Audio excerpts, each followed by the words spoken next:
Majesty Otumfuo'S, and Nanamun Memamo Asia. Eye me ani jisye meka anenye edumadi noho. Mede incha AV Unesco obremo. Se Africanino eye nidi bere nina se ebeisha nanamo aemfo ne ade asheman awasheshe Africa abakesem. Esteemed authors, Professor Malcolm MacLeod and Ivor Ageman Adwa, dear members of the Diplomatic Corps, distinguished guests, the media, ladies and gentlemen,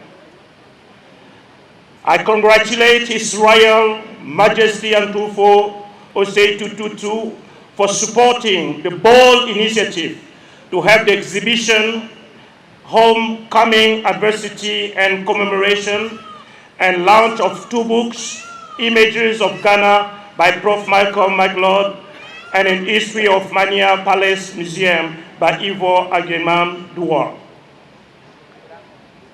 His Royal Majesty Otumfuo'S, standing here in this place rich with history, marked with time, of the great civilizations of Africa, standing here in your presence as a testimony of the royal kingdoms that rule and reign in this great continent of Africa, only compared to us as representing the only institution in the United Nations organization that deals with culture and history, and dealing with the history of Africa. We acknowledge how important this 25th Silver Jubilee that we have celebrating today means in the hearts and minds of young people, especially for the present generation in regard to the future. You are a testimony of what Africa used to be before slave trade and slavery. It was great kingdoms that surpasses many empires that were known in that time. And so for us, especially for the younger generation, while looking into the future, we are inspired, but not only knowing what was Africa before then, but also you are a testimony of that great past and also an inspiration of the great future, of what we all aspire to.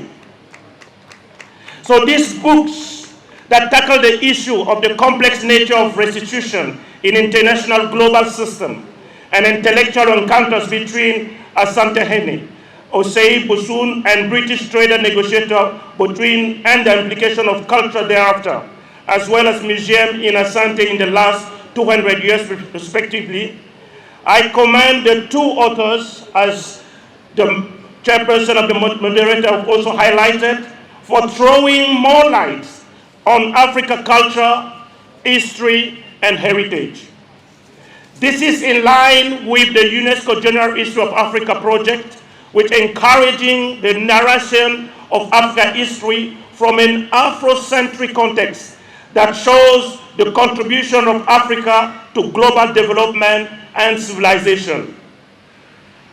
The refusal to recognize Africa as the possibility of creating original cultures posed itself as a challenge that only renunciation of prejudice and the renewal of method could have made possible to overcome. In the recent past, world history presented Africa only from the encounter of the continent with Europe, making this history appear as an appendix to European history. His Royal Majesty Otumfuo'S Tututu, ladies and gentlemen, if after having conquered the land, the power and the labor force, the colonial system has resolutely worked to reconvert consciences and mentalities and to win them over its cause through school, education, language, the mode of life, administration, and the army, as quoted by George Harley, called the moral conquest.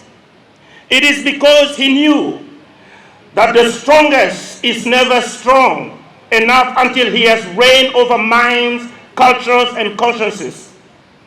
Colonization was above all a subtle but significant and systematic enterprise of cultural alienation. In the implementation of this vast design, the role played in history, science, education, and culture was decisive.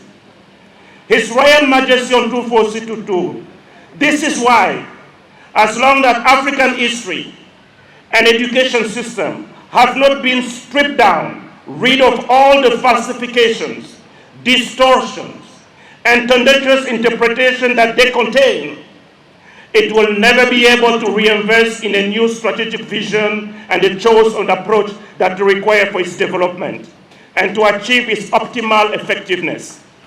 Because we can only truly love what we know well. The commitment and motivation of African civilization in favor of their continent and their conscious solidarity with the other people who compose them undoubtedly depend on the positive perception that they have of their past, the value and relevance of their culture, of which history and language constitute the basis and substance. It follows from the above that for Africa to repossess themselves, as the former Director General of UNESCO said, Mr. Federico Mayor, occupy its place, it claims, in the current millennium, African civilization must, without further ado, reconstitute their civilizational heritage. That's exactly, Your Highness, you're doing.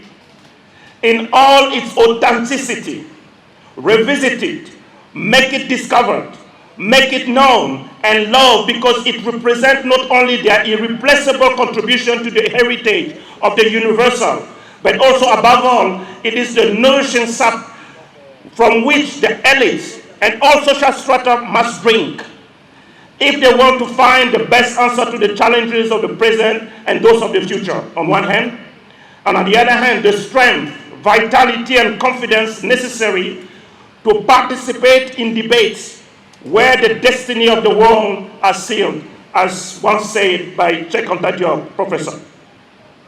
His Royal Majesty Otumfuo'S, ladies and gentlemen, UNESCO clearly states that the return and restitution of cultural properties is central to the 1970 Convention, and its duty is not only to remember, but to fundamentally safeguard the identity of peoples and to promote peaceful society whereby the spirit of solidarity will be strengthened.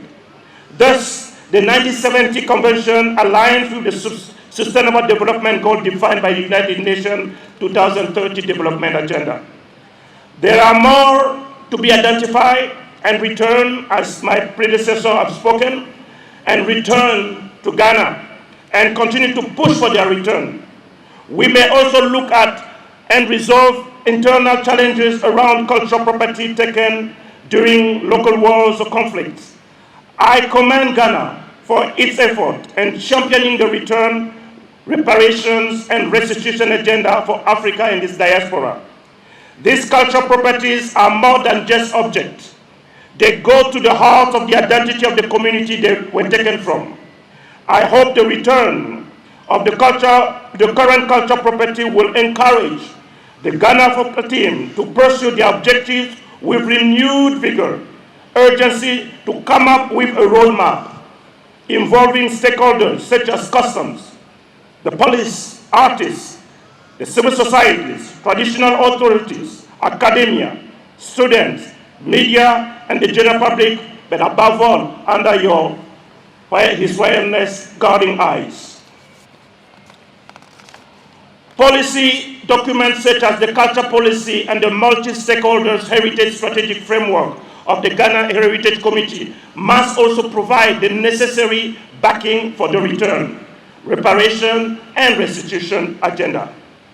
I hereby therefore once again congratulate His Royal Majesty Otumfuo'S and his team again for organizing this historical set of events And Your Majesty, you can count on UNESCO.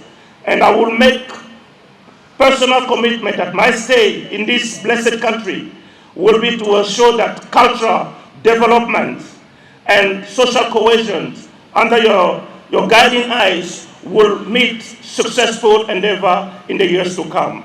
Medase. Thank you.